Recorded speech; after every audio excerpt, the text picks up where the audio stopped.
Começamos o programa desta sexta-feira falando da parceria do Canal do Boi com a multinacional Cargill no seu segmento de nutrição animal. Nessa parceria, nós mostramos, através de reportagens, o trabalho de técnicos, pesquisadores, extensionistas da multinacional em diversas fazendas espalhadas pelo país. Você vai ver agora com o Daniel de Paula esse trabalho numa fazenda em Mato Grosso do Sul.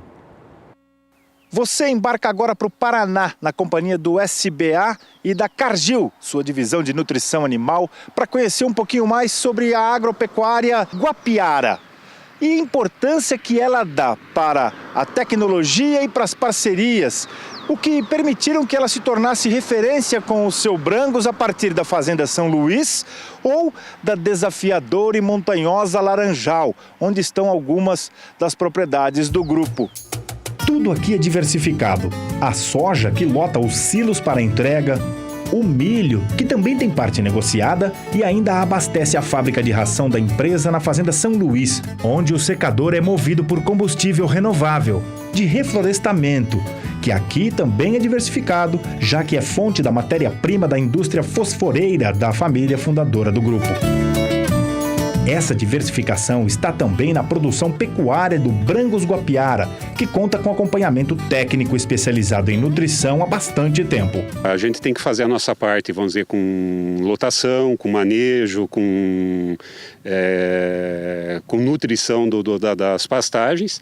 E aí a Cargill entrou com uma luva para você? Não tem dúvida, não tem dúvida. Tanto com o fornecimento dos produtos, né, produtos de alta tecnologia, quanto na prestação de serviço, na amizade, na cumplicidade para que o projeto dê um resultado que a gente almeja e tem alcançado. Em todas as mensurações ou técnicas, dos índices reprodutivos aos índices produtivos de desmama, recria, terminações de superprecoce em coxo, todas as categorias nos trazem excelentes números financeiros, graças à Cargill, mas graças principalmente fruto da parceria sólida que a gente já tem aqui há muitos anos, que é uma coisa até pessoal já, mas é uma coisa fenomenal, é a parceria que a gente tem.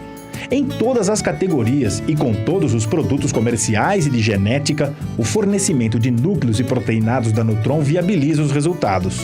Como nesses tourinhos que estão em avaliação pelo programa Natura, para daqui a 1 ano estarem no mercado com 24 meses e as garantias produtivas que a empresa entrega desde que iniciou sua seleção há 15 anos.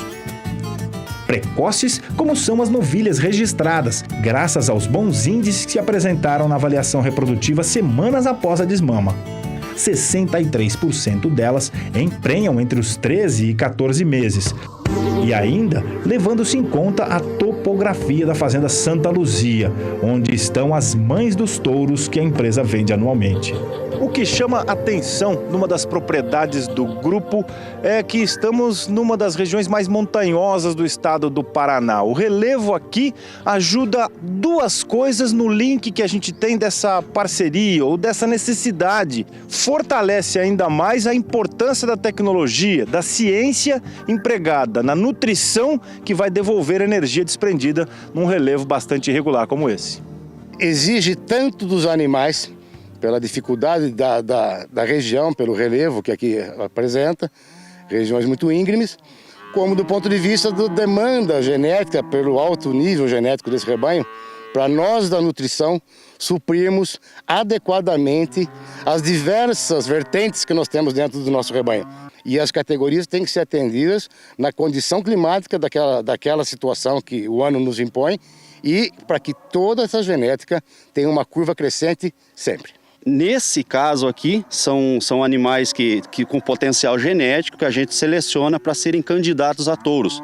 O ambiente dele é um ambiente de muito desafio e a parceria Guapiara, o Brangos Guapiara com a Cargill, né, é uma parceria sólida já de vários anos que nos dá esse amparo. As doadoras são acasaladas na TE com touros líderes de sumário e o repasse das fêmeas é com reprodutores que a Guapiara forma em casa ou tem em central. Inclusive, os pais dos mais de 2.000 animais de corte que são frutos de mães também brangos da empresa e que são recriadas até emprenharem a partir de 13 meses na fazenda Santo Antônio, ali perto.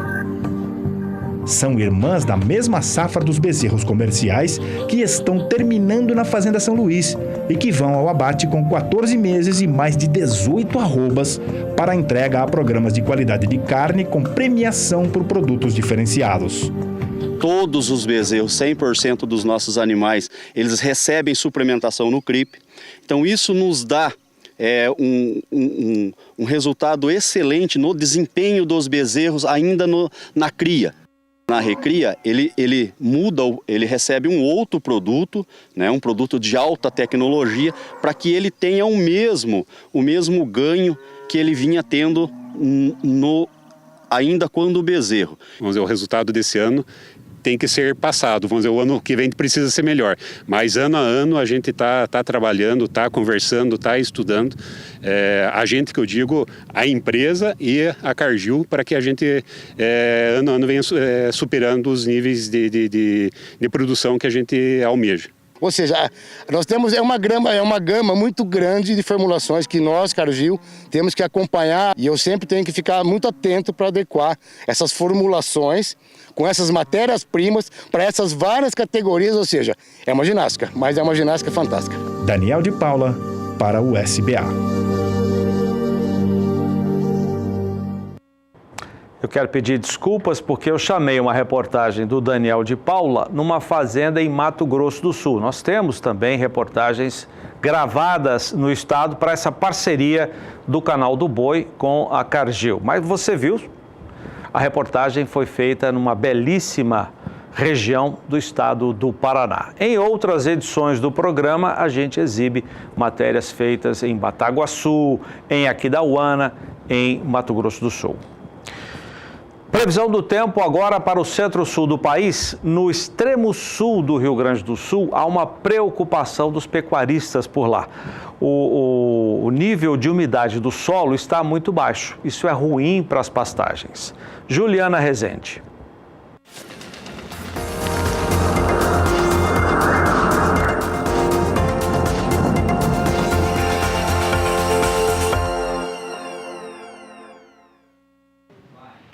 Nas próximas semanas, as condições climáticas do sul do Brasil ainda preocupam o setor da pecuária, porque não tem previsão de chuva forte, retornando para aquelas áreas mais secas do Rio Grande do Sul. Como é o caso aqui do extremo sul gaúcho, a umidade do solo já vem declinando ao longo das últimas semanas e agora já fica em torno de 20% até 30%. Nos próximos 5 dias não tem previsão de chuva nessas regiões. As áreas mais secas aqui do Rio Grande do Sul devem ter ainda tempo firme e dias ensolarados. Nas demais áreas do centro-sul até chove. Aqui na região sul, o acumulado é que não deve ser tão elevado. As pancadas mais fortes ficam concentradas entre a região centro-oeste e também a região sudeste. Mas o maior acumulado de água ainda deve ficar concentrado na região central do Brasil. Pode chover em torno de 70 milímetros nos 3 estados da região centro-oeste. No decorrer da segunda semana, as instabilidades seguem ganhando intensidade no centro do Brasil por conta da atuação de um novo corredor de umidade. Instabilidades lá no alto da atmosfera transportam mais umidade da Amazônia aqui para a região centro-oeste e para o sudeste, e aí por conta disso as pancadas se tornam cada vez mais fortes. Na região sul, onde chove, os acumulados são baixos ainda. E aqui entre o oeste até o sul gaúcho, tempo firme e sem previsão de chuva. No decorrer do terceiro e último período, entre o final de fevereiro e o começo do mês de março, as instabilidades agora conseguem se espalhar. Volta a chover nas áreas mais secas do Rio Grande do Sul, mas não são pancadas com potencial para conseguir aumentar os índices de umidade do solo. As chuvas mais significativas ao longo das próximas semanas seguem concentradas entre o centro-oeste e também na região sudeste. Então, no decorrer das próximas semanas, como não tem previsão de chuva persistente e também com forte intensidade nas áreas mais secas do Rio Grande do Sul, a expectativa ainda é de que os pastos dessas áreas mais secas do Rio Grande do Sul sigam mantendo baixo potencial produtivo.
Eu estou passando aqui para convidar você que na próxima quarta-feira, dia 21, a gente tem o Boi em Pauta, 14ª edição, e o nosso entrevistado é o Dr. Roberto Torres, da Embrapa Gado de Corte de Campo Grande. E na sequência, animais filmados aqui no norte do Mato Grosso, e você é o nosso convidado. Até lá!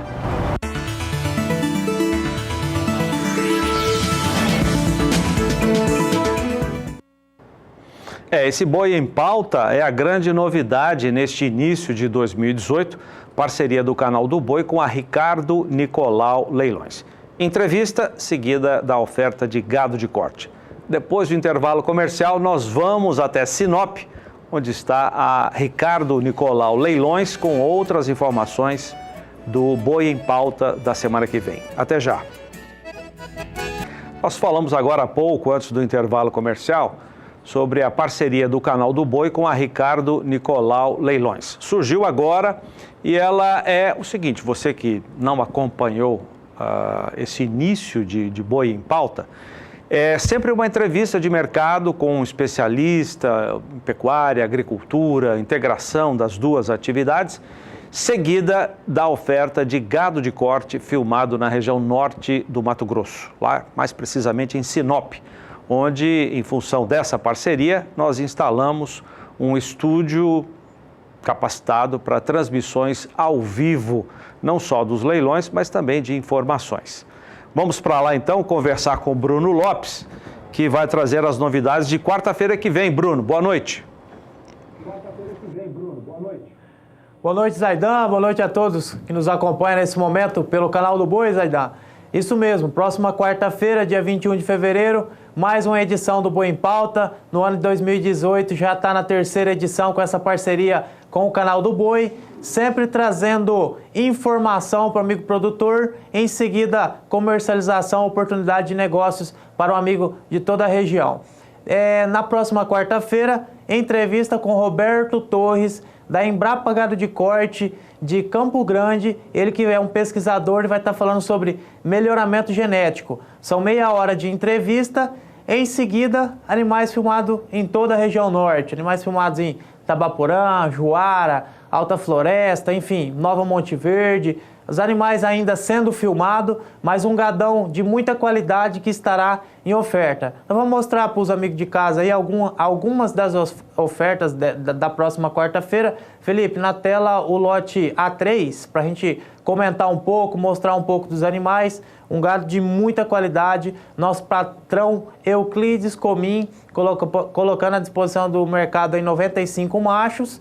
Esse, um lote composto por 70 animais, um gado aí ultrapassando seus 15 meses, 15 a 18 meses, com um peso médio de 280 quilos e localizado a 50 quilômetros de Nova Monte Verde. Um gado aí que facilita o frete para o amigo investidor, pode estar levando esses animais aí a carga fechada de uma carreta alta, pode estar levando aí para toda a região do estado, aí, quem sabe até fora do estado, né?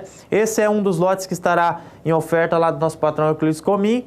Mudando agora um pouquinho, mostrar um pouco de animais de cruzamento. Entrar no lote A5. Lote A5 é a Fazenda Bela Índia, é o nosso, vamos falar, grande amigo Dr. Elcio, colocando à disposição do mercado 2 lotes, um lote de macho, um lote de fêmea. Felipe já vai aprontando ali o lote A5 na tela, são animais meio sangue Senepol, um gadão, essas imagens chegou hoje, enfim, outras filmagens também em andamento. Tá na tela aí o lote A5, 60 machos, meio sangue Senepol, um gado de 208 quilos, bezerros de 8 a 10 meses, um gado aí localizado a 120 quilômetros de Alta Floresta, uma logística muito boa para os boiadeiros da região de Alta Floresta aí, então vale chamar a atenção para que nos acompanhe na próxima quarta-feira. Mostrar também na mesma propriedade o lote A06, são irmãs dos machos, né? São as fêmeas agora. 71 fêmeas, um pouquinho mais leve, já vai chegando aí na tela as imagens aí, 71 fêmeas, com peso médio de 191 quilos.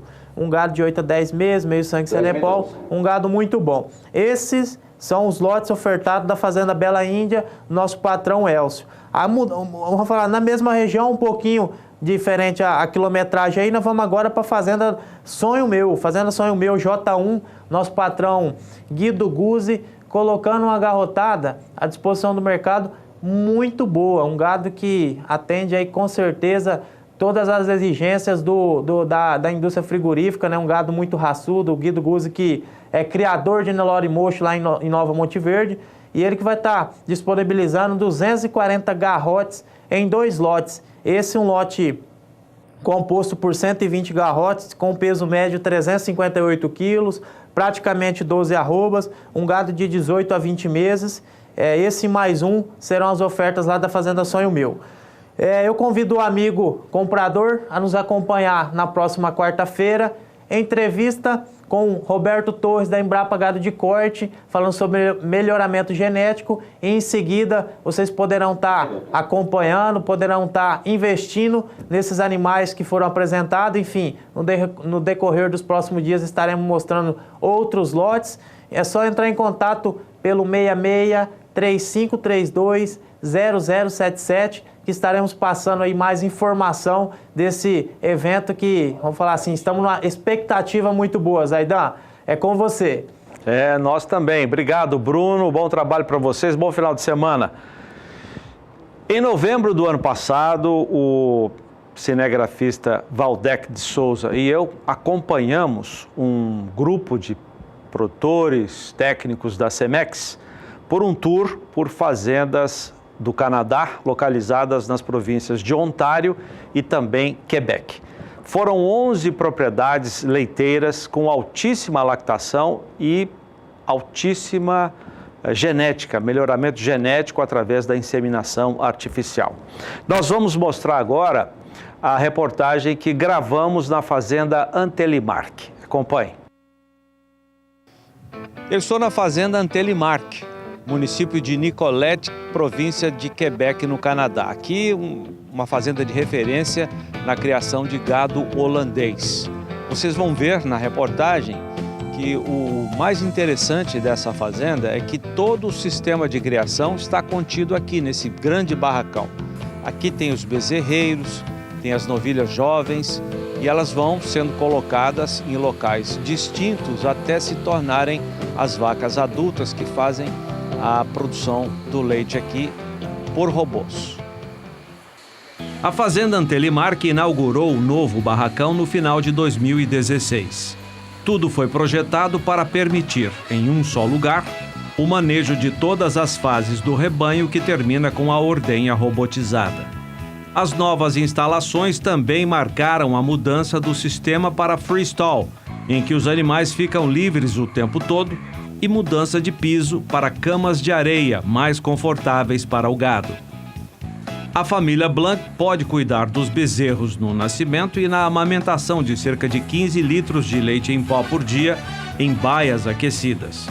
Pode cuidar das novilhas numa simulação do que será a vida delas depois de adultas e ainda manter as vacas em baias individualizadas até a ordenha nos robôs. E pode cuidar da alimentação com a ajuda de máquinas. Em condições assim, não há estresse. É sinônimo de comodidade para quem ali trabalha. Esse é um modelo que ganha força nas propriedades leiteiras do Canadá, como explica o Dr. Luiz Felipe de Mello, gerente técnico de leite importado do Grupo Cemex do Brasil. Esse tipo de serviço no Canadá, até um tempo atrás, era extremamente desgastante para a família, porque os empregados são caros, então as famílias que trabalhavam e trabalham, em sua grande maioria, e você tem aqui algo muito mais automatizado, onde permite a família se reunir e viver em família. A visita do Grupo Cemex do Brasil em novembro de 2017 ocorreu pouco mais de um ano de inauguradas as novas instalações da Antelimarc. No comando da fazenda desde 2016, Jean-Michel é só alegria. Ele pertence à 4ª geração dos Leblanc, em Nicollet, na província de Quebec. Afinal, com o trabalho compartilhado com os robôs, ele tem mais tempo para se dedicar principalmente a Catherine, com quem estava casado havia poucos meses, portanto em lua de mel. Catherine conta que não tem experiência com gado, a não ser lembranças da infância com o avô, um produtor de leite. Ela brinca que o papel da mulher na propriedade leiteira é manter tudo limpo. Keep it clean. Mas falando sério, ela revela a função principal. Meu trabalho são as bezerras, eu as amo. E eu ainda preciso acalmá-lo para que ele tome as decisões. Ele sabe que pode vir a mim. Eu também sei pensar, somos uma boa equipe. Os filhos ainda não chegaram. Por enquanto, só a bezerrada e 4 gatos. Eu perguntei a Jean-Michel qual foi o crescimento da produção após a adoção dos robôs.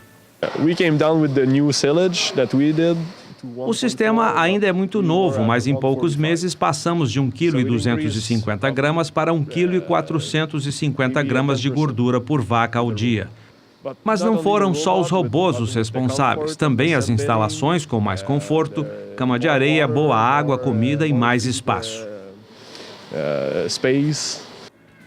50% do material genético usado na fazenda vem de touros genômicos, avaliados por mapeamento genético. A outra metade vem de touros provados. Nós escolhemos um touro genômico para uma vaca que tem pai provado. E quando temos uma vaca de pai genômico, acasalamos com um touro provado.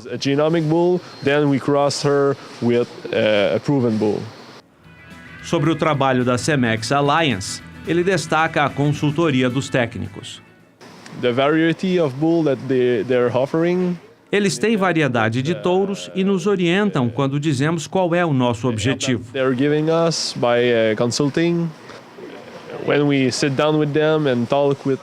Como eles dão assistência a muitos rebanhos, nós podemos avaliar animais diferentes e formar opinião sobre o que queremos fazer.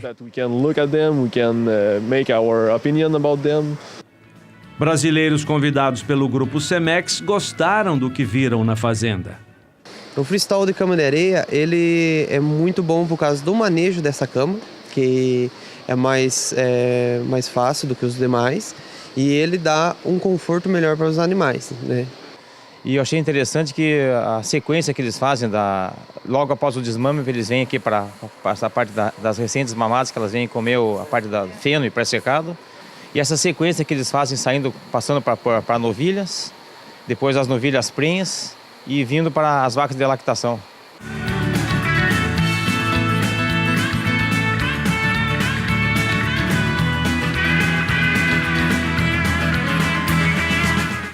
Fazenda Antelimarque, no município de Nicolette, província de Quebec. 105 vacas em lactação em área de 91 hectares, 4 empregados. A lactação anual em 305 dias é de 11 mil quilos por animal. A lactação média diária é de 35 quilos por animal, com 4% de gordura e 3,25% de proteína. Produtos Cemex mais usados: Cemex Works, Cemex, Repromax.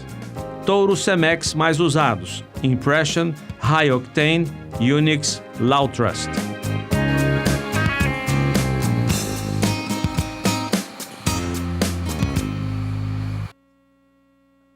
6:45 no horário de Brasília. A semana termina com o dólar em baixa. Vamos a São Paulo com a Sara Kirchhoff, que tem os detalhes. Boa noite, Sara.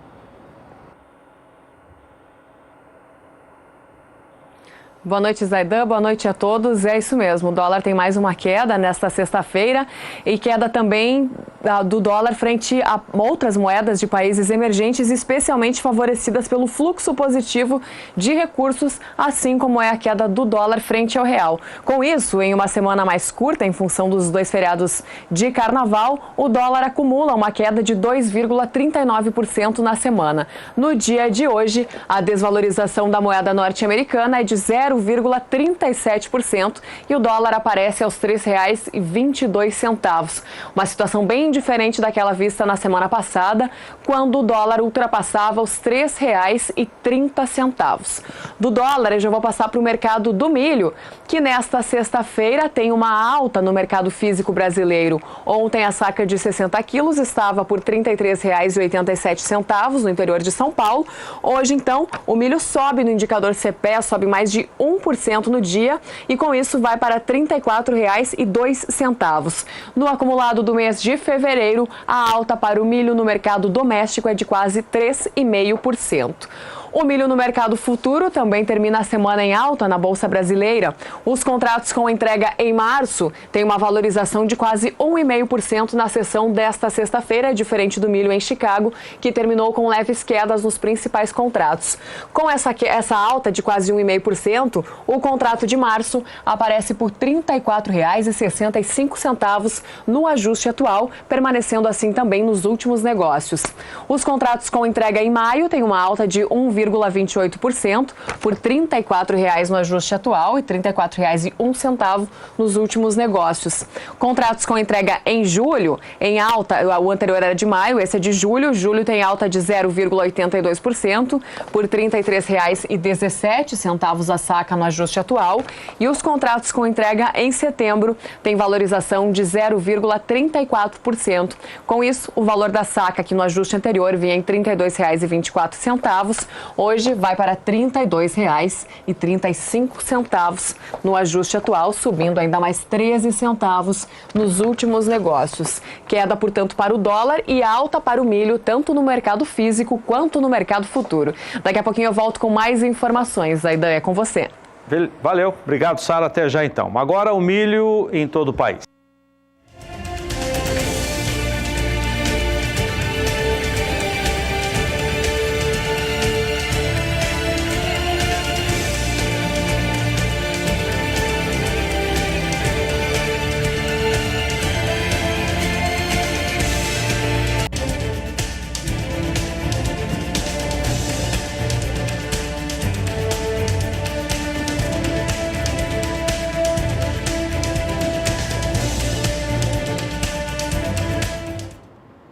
Nossas equipes de reportagem já estão percorrendo fazendas em vários estados brasileiros para gravar reportagens de grandes criatórios que farão leilão conosco. Você vai dar uma olhada agora no vídeo que a Rosa Cabral, vídeo por celular, a Rosa Cabral gravou com o nosso cinegrafista, o Sideni Coelho, durante a preparação das gravações do Grandes Criatórios da Fazenda Loma Vera, que vai vender touros num evento muito tradicional aqui conosco, centro-oeste do país, que é o Nelorão do MS. Touros da raça Nelore, leilão que será transmitido por nós no dia 24 de março, será um sábado, a partir das 2 da tarde. Veja. Oi, gente, eu tô passando por aqui para dizer que os Grandes Criatórios Nelorão MS tá saindo do forno, visitando mais uma fazenda, a nossa equipe, Sideni Coelho, que faz as gravações pra gente, e com o criador Neto Carvalho, que tá aqui na divisa com o Paraguai, né? Isso, estamos aqui na divisa do Paraguai, no município de Porto Murtinho, e os garrotes que nós vamos levar no leilão, eles são origem do Janajur, Himalaia e Amedabá. Estamos convidando vocês para o Nelorão, dia 24 de março, meio-dia, na Estância Orce, Campo Grande. Tá dado o recado. Mais detalhes só nos Grandes Criatórios, é claro, né? Expectativa. Tchau.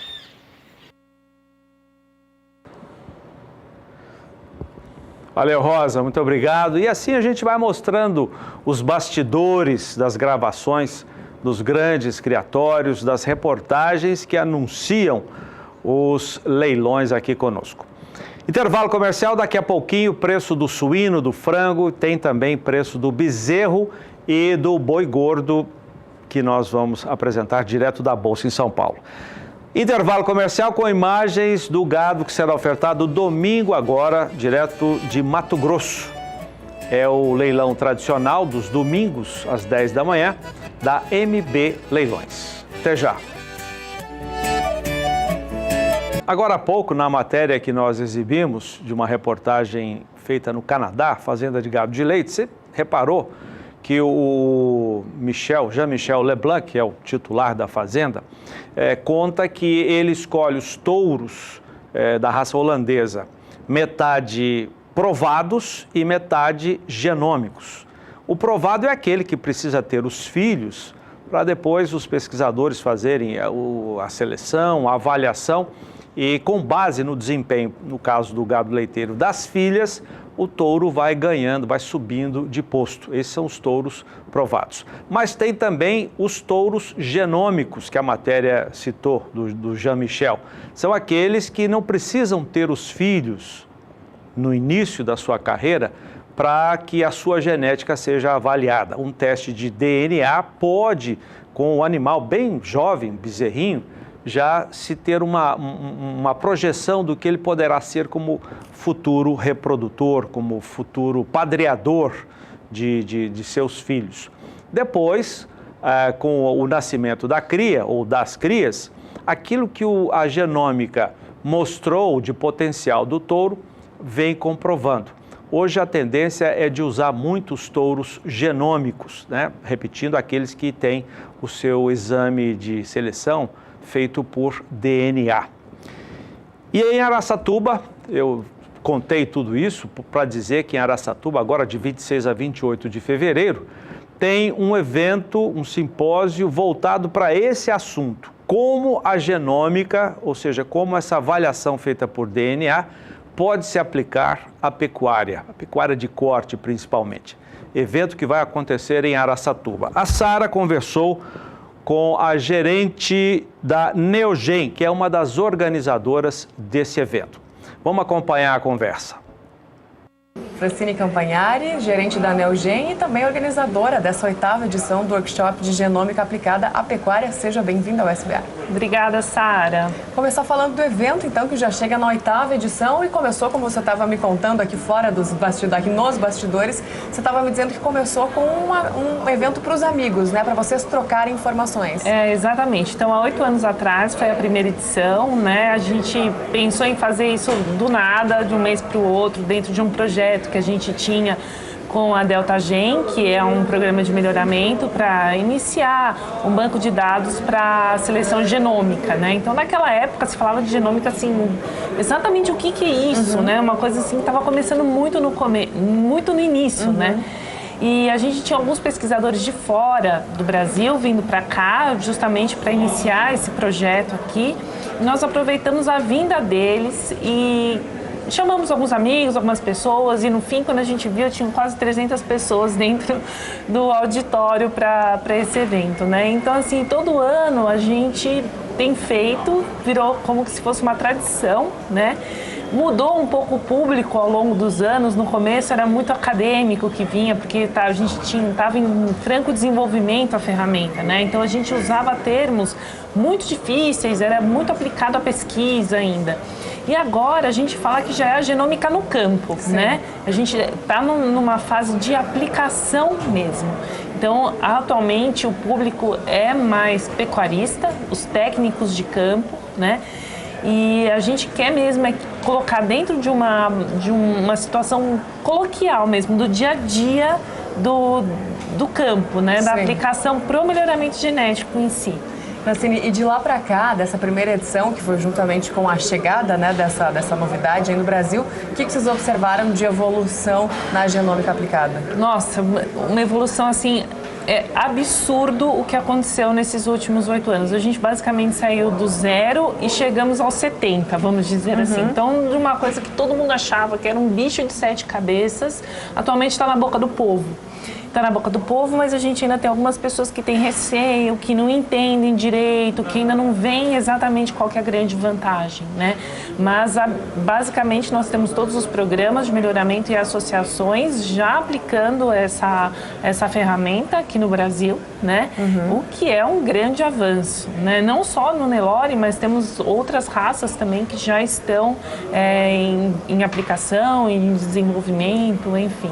E a estimativa, então, é que esses 30, a gente foi de 0 a 70, esses 30, eles ainda se insiram nos próximos anos? Não, nos próximos 5 anos eu falo que isso vai ser assim, ninguém mais vai achar genômica, o que é, não, isso já vai ser uma coisa coloquial. Como hoje se fala em inseminação artificial, como se fala em FIV, vai ser a mesma coisa, vai estar no dia a dia do pecuarista, como essas outras tecnologias estão. E qual é o perfil do pecuarista hoje brasileiro em relação à genômica? Quais são os cruzamentos aí? que vocês mais têm observado? Nelore deve ser o principal deles, né?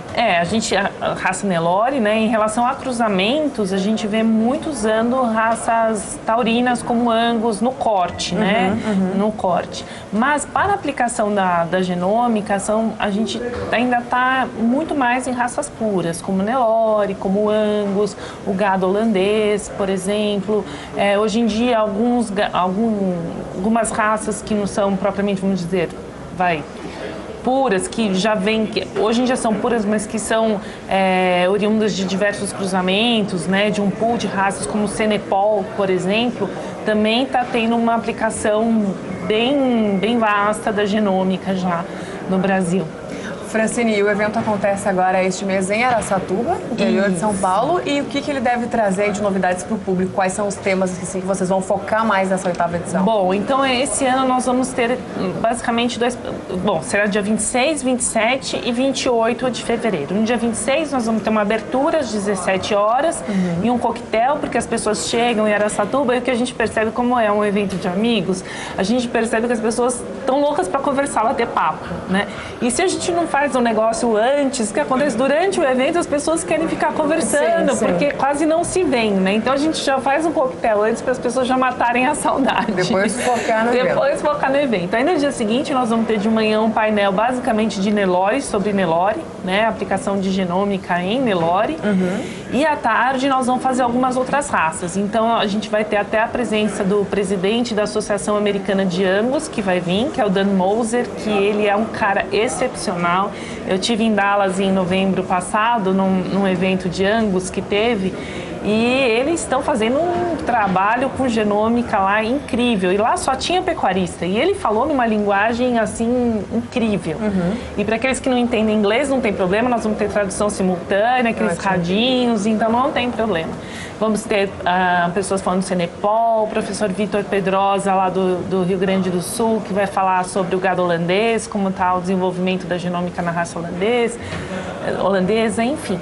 E vamos ter também uma outra atração internacional, que é o John Jenho, ele é da Livestock Genetics nos Estados Unidos. Ele trabalha com pequenas raças, com raças que têm menor quantidade de cabeças, e ele faz genômica nessas raças. Então, para mostrar que assim, você não precisa ter uma quantidade de rebanho imensa para poder trabalhar com a genômica. Bastante conhecimento para quem for lá participar, né? Exatamente. E o mais importante é que ninguém precisa ficar com medo, porque a linguagem vai ser bem coloquial, é para ser colocado mesmo para o pecuarista entender o uso dessa ferramenta. Francine, quem está nos assistindo e está interessado em participar, como é que faz a inscrição? www.genomicaaplicada.com.br ou inscrição online. Isso. Se tiver alguma dúvida, pode ligar no 18 3301 9949 e pedir as informações também. Todo mundo está convidado a participar, o foco são os pecuaristas e também quem trabalha no campo. Os técnicos de campo, né? Exatamente. Tá ótimo, Francine. Obrigada pela sua participação. Obrigada a você, Sara. Obrigada pelas informações e um ótimo evento. Obrigada. E nós voltamos ao programa. A Frente Parlamentar Agropecuária trabalha no Congresso para derrubar os vetos do presidente Michel Temer ao projeto que permite a negociação da dívida do Fundo Rural. Odacil Canepa. Pelo menos 5 vetos podem ser votados no Senado ao projeto do Fundo Rural. A bancada ruralista trabalha em várias frentes para derrubar os vetos do presidente Michel Temer. Porque esta foi uma proposta previamente acertada com o governo e alguém, depois de ter acertado e votado, teve força para modificar e certamente coloca a frente parlamentar numa condição que nós não gostaríamos de estar, e vamos discutir isso com o governo antes.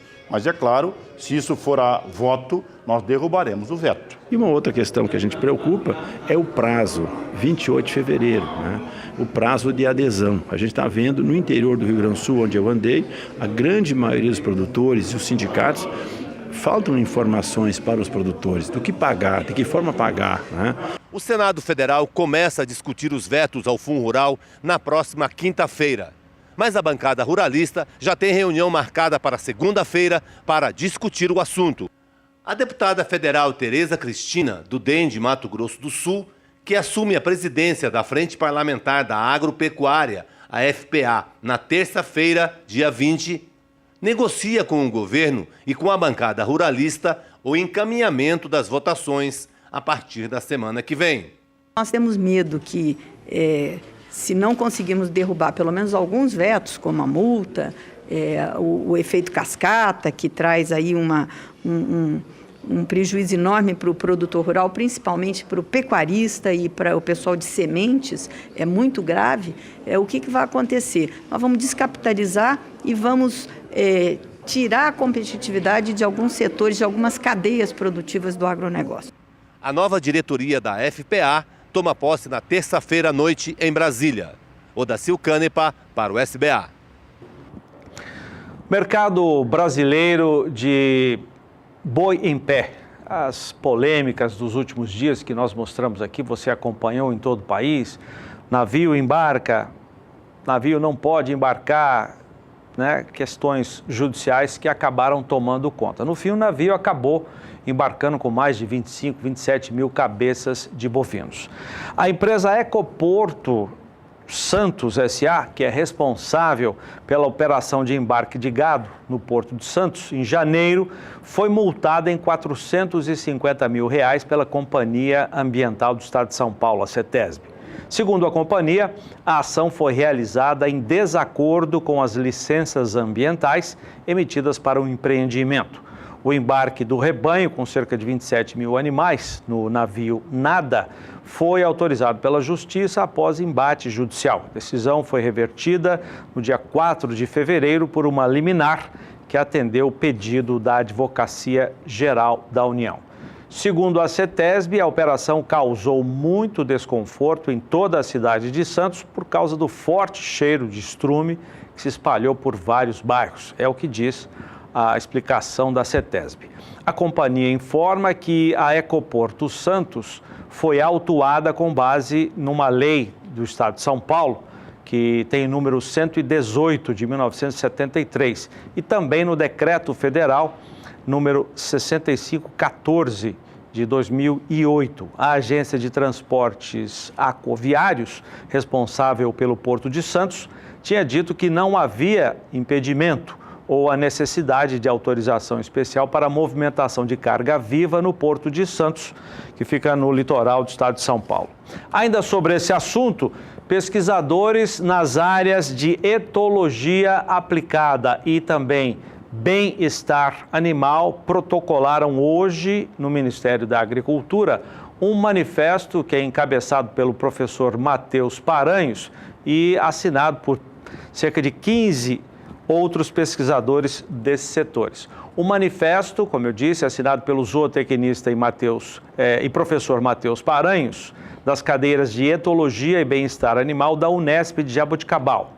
O documento foi enviado para o Ministério da Agricultura e está disponível no site do Grupo de Estudos e Pesquisas em Etologia e Ecologia Animal. Você tem aí o endereço para consultar esse manifesto protocolado hoje. Ele aborda a avaliação de uma médica veterinária que embasou a ação judicial que barrou a viagem do navio Nada, que embarcou mais de cerca de 27 mil cabeças de bovinos vendidos para engorda na Turquia. O parecer dessa médica veterinária, diga-se de passagem, o único na ação, provocou o embate jurídico entre as forças que defendem e as que condenam a exportação de animais vivos, resultante das denúncias de maus tratos aos bovinos. No manifesto, os pesquisadores dizem que, para saber se as denúncias eram procedentes ou não, seria necessário realizar avaliações objetivas das condições de bem-estar dos bovinos em todas as etapas do processo, usando indicadores de bem-estar animal para avaliar em que condições foi realizado o transporte terrestre, incluindo aí o tempo de espera desde a chegada dos caminhões ao porto até o embarque no navio e propriamente o embarque, além das condições de acomodação, alimentação, sanidade e comportamento dos animais nas baias do navio.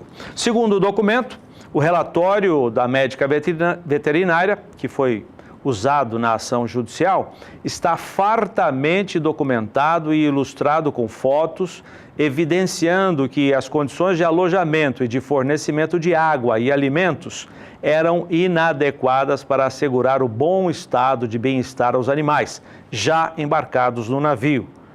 Como proposto esses procedimentos pela Organização Mundial de Saúde Animal.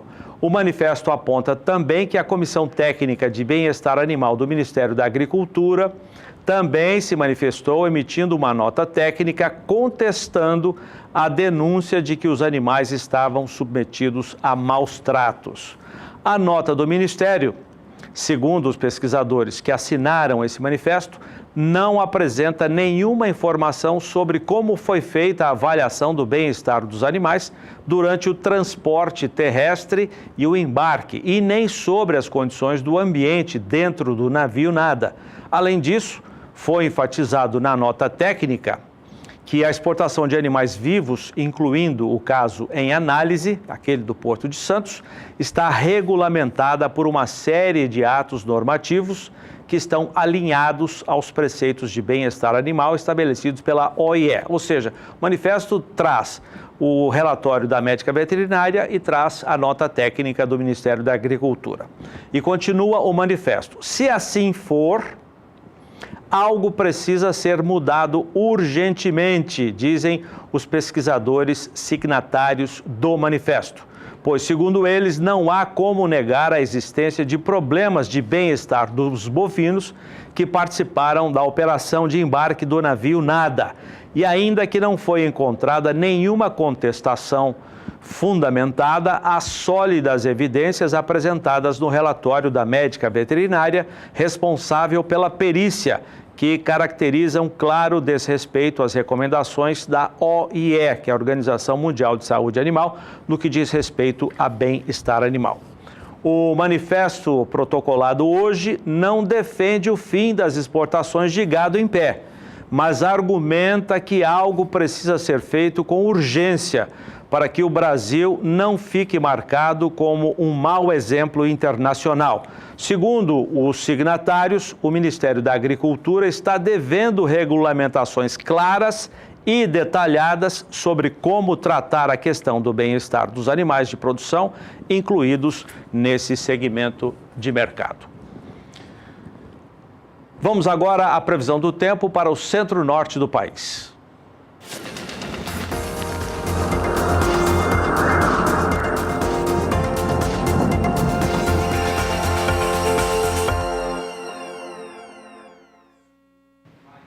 As instabilidades abrangentes na metade norte do Brasil vêm mantendo os pastos com bom ritmo de crescimento, como é o caso aqui na região norte, onde a umidade segue extremamente elevada, com índices que passam de 90%. Na região nordeste, as últimas chuvas tiveram potencial para aumentar a umidade do solo, principalmente aqui nessa faixa oeste da região nordeste.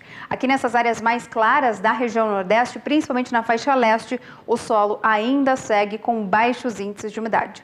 Nos próximos 5 dias tem previsão de chuva abrangente e também com intensidade bastante expressiva entre a região norte e também na faixa norte nordestina. Acumulados que ficam entre 50 até 70 milímetros, onde as instabilidades ganham mais intensidade. No decorrer da segunda semana, essa chuva agora da metade norte do Brasil perde força entre o Nordeste, Tocantins e a faixa leste do Pará, mas ainda segue com forte intensidade entre o Amazonas e o estado paraense. No decorrer do terceiro e último período, durante o final do mês de fevereiro até o começo do mês de março, as instabilidades perdem intensidade na maior parte, tanto da região norte como também da região nordeste. Só que as chuvas mais expressivas ainda seguem concentradas na faixa oeste da região norte. Por conta disso, o calor e a umidade do ar também seguem bastante elevados. Então, a umidade do solo segue mais elevada na região norte, alcançando índices de 90% até 100%, o que, por um lado, beneficia o crescimento dos pastos da região, mas, por outro lado, ainda pode prejudicar o manejo dos animais no campo. Agora, a análise do CPEA para a suinocultura. O ritmo de vendas no mercado atacadista de São Paulo tem pressionado os preços, segundo os pesquisadores do Centro de Pesquisas da Exalc. Em dezembro do ano passado, os negócios estiveram abaixo do esperado para o período, o que elevou a disponibilidade da carne no início deste ano, diz o CPEA. Em 2018, a liquidez permanece baixa. devido principalmente ao menor poder de compra de consumidores. É uma coisa que acontece com a carne bovina também. As quedas no atacado, por sua vez, continua o relatório do CPEA, têm se refletido no mercado de animal vivo, que registra desvalorizações em quase todas as praças acompanhadas pelo CPEA. Vamos saber como é que fechou o preço do suíno hoje, o indicador CPEA. Vamos com a Sara em São Paulo, que tem as informações quentinhas, não é, Sara? Isso mesmo, Zaidan. As informações acabaram de sair do Centro de Estudos Avançados em Economia Aplicada e apontam mais uma vez para uma queda no preço do suíno em Santa Catarina, que acontece justamente por esse fator que você falou, que é a maior disponibilidade. As vendas não foram abaixo do esperado no fim do ano passado. Isso trouxe mais disponibilidade de suíno para o mercado agora nesse início de ano e as compras ainda continuam com baixa liquidez e isso força os preços para baixo também. O preço do quilo do suíno vivo em Santa Catarina hoje aparece por R$ 3,12 no indicador CPEA. Mais uma queda de 0,5% no dia e agora no acumulado do mês de fevereiro o produto tem uma queda de 6,02%. Suíno vai mais uma vez em queda, portanto, no mercado físico de acordo com o indicador CPEA. Enquanto isso, no frango tudo igual. Quarto dia seguido de estabilidade nos preços do frango congelado no atacado de São Paulo. Com isso, o valor do quilo do frango congelado continua aí aos R$ 3,47. E no acumulado do mês de fevereiro, a alta é de 2,06% para o preço do frango no atacado de São Paulo. Daqui a pouquinho eu volto para falar de bezerro e boi gordo. Zaidan, é com você mais uma vez. Valeu, até já então, Sara. Agora os preços nas principais praças pesquisadas para suíno e frango em todo o país.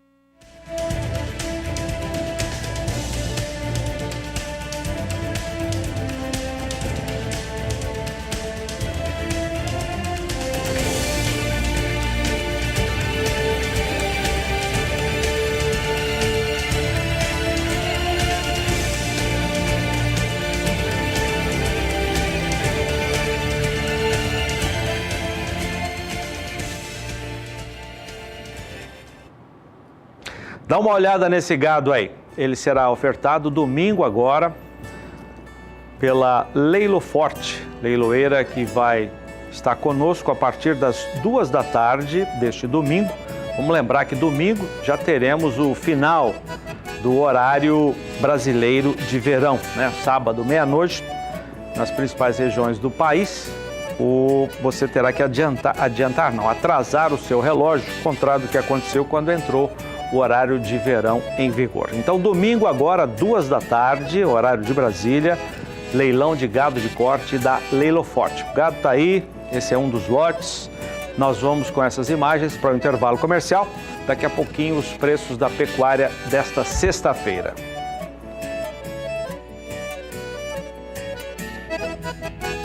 Semana de um feriado prolongado pelo Carnaval, terminando agora com escalas curtas no mercado pecuário. É o que diz o Iberville Neto, analista da Scott Consultoria.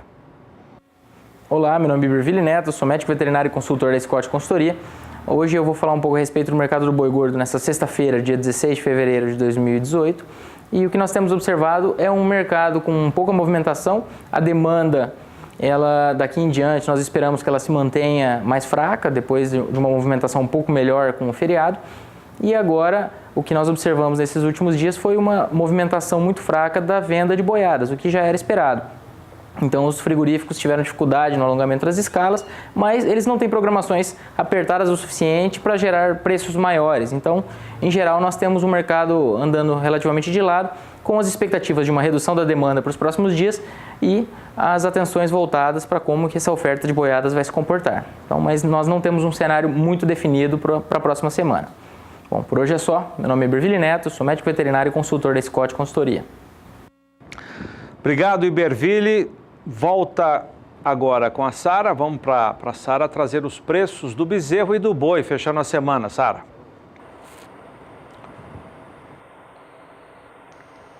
Tudo em alta, Zaidan, tanto os preços do bezerro quanto do boi gordo no mercado físico e também no mercado futuro. De acordo com os pesquisadores do CPEA, a alta observada para o preço do bezerro, ela é observada na maioria dos 11 estados que são aí pesquisados pelo Centro de Estudos Avançados em Economia Aplicada. De acordo com os colaboradores, a maior demanda por reposição no início de ano, que por sua vez se devem à recuperação nos preços da arroba do boi gordo no encerramento de 2017 e também a melhora nas pastagens em muitas regiões produtoras. Isso vem influenciando então positivamente nos preços do bezerro, de acordo com o indicador CPEA. No levantamento de hoje, o preço do bezerro por cabeça, aí em Mato Grosso do Sul, aparece por R$ 1.176,06, o preço do bezerro atualizado, que saiu faz poucos minutos agora no levantamento do CPEA. Esse preço representa uma alta de 0,82% no dia e de mais de 2,5% no acumulado do mês de fevereiro. A arroba do boi gordo, como eu já antecipei, também se valoriza nesta sexta-feira, passa dos R$ 144,00 de ontem para R$ 144,25 no estado de São Paulo, uma alta de 0,17% no dia, que acaba diminuindo o impacto das perdas no acumulado do mês de fevereiro, que agora estão em 1,20%. No lado futuro, a arroba do boi gordo também se valorizou e os principais contratos têm alta nesta sexta-feira. Os contratos com entrega em fevereiro sobem 0,28% e, com isso, o valor da arroba, que aparecia por R$ 145,35 no ajuste anterior, fica 40 centavos acima, R$ 145,75 no ajuste atual, caindo nos últimos negócios. Os contratos com entrega em março têm valorização de 0,31% neste último dia da semana, na última sessão da semana, e o valor da arroba passa de R$ 144,90 para R$ 145,35 no ajuste atual, caindo aí 10 centavos nos últimos negócios. Os contratos com entrega em abril sobem 0,28%, sobem aí 40 centavos em relação ao ajuste anterior e terminam a semana aos R$ 144,60 a arroba, que sobe ainda 20 centavos nos últimos negócios. E os contratos com entrega em outubro, mês referência para o mercado do boi gordo, tem uma leve alta de 0,07%, encerrando a semana aos R$ 151,60 a arroba, que cai aí 30 centavos nos últimos negócios. Boi gordo, portanto, com preços firmes nesta sexta-feira. Zaidan, devolvendo o sinal para Campo Grande, é com você, um bom fim de semana para você. Valeu, Sara. Bom fim de semana para você também. Até segunda-feira com as informações ao vivo, direto da Bolsa em São Paulo. Agora a cotação dos preços, primeiro da Scott Consultoria para uma boiada comum, preços à vista, pode colocar o Sul para a gente acompanhar, preços à vista livres de fundo rural. Estão as praças do Sul, para você dar uma olhada, as duas do Rio Grande do Sul. Agora a região Norte, preço à vista, boiada comum, livre de fundo rural. Vamos para o Nordeste agora, depois temos as duas praças do Centro-Oeste, aliás, mais de duas tem Goiás, as três de Mato Grosso do Sul e agora as praças do Mato Grosso. E, finalmente, região sudeste do país. Desde Araçatuba, Barretos e Araçatuba, R$ 146,00. Uma cotação até maior do que terminou o indicador CPEA hoje, vamos repetir aqui, R$ 144,25. A Scott Consultoria apurou o preço à vista livre de fundo rural a R$ 146 para o estado de São Paulo. Mas tem gente vendendo com um preço melhor ou comprando por um preço melhor, pagando um pouco a mais, valorizando um pouco mais o trabalho do pecuarista. Aí a gente vai mostrar a apuração da Rural Business, que traz os preços de uma boiada de bom acabamento de carcaça, com boa logística entre a fazenda e também a indústria frigorífica. Vamos dar uma olhada, preços à vista no Sul, livre negociação para pagamento de fundo rural. Paraná 149. Vamos agora à região norte do país, as três praças, Nordeste, a boiada de bom acabamento, Centro-Oeste agora e finalizando os números da Rural Business, região sudeste do país. Eu aproveito os números da Rural Business para chamar os indicadores que a equipe do Júlio Brissac pesquisa em 14 praças de produção. Diariamente a equipe faz uma média, essa boiada de bom acabamento de carcaça, e dessa média sai o indicador de preços do boi à vista. Mas vamos começar com o da vaca. Temos um estudo dos 15 últimos dias. No dia 1º de fevereiro, o indicador apontou R$ 134,06 e hoje chega a R$ 132,75. Menos de 0,5% de desvalorização nesses 15 dias. Vamos ver o indicador de boi gordo agora, também repetindo, boiada de bom acabamento, média feita em 14 praças de produção pela Rural Business. Ao contrário da vaca, o boi teve uma leve valorização de 0,18%, saiu no dia 1º de fevereiro a R$ 142,30 a arroba, chegando hoje a R$ 142,55. Agora são 7 horas e 26 minutos. Vamos terminar esta edição do Pecuária BR desejando a você um ótimo final de semana. Voltaremos na segunda-feira, às 6h15, no horário de Brasília, aqui pelo Canal do Boi. Você fica agora com o Renato Lapenta e o Brasil Gourmet e depois a nossa agenda de leilões com o Adriano Edival em Na Batida do Martelo. Até segunda.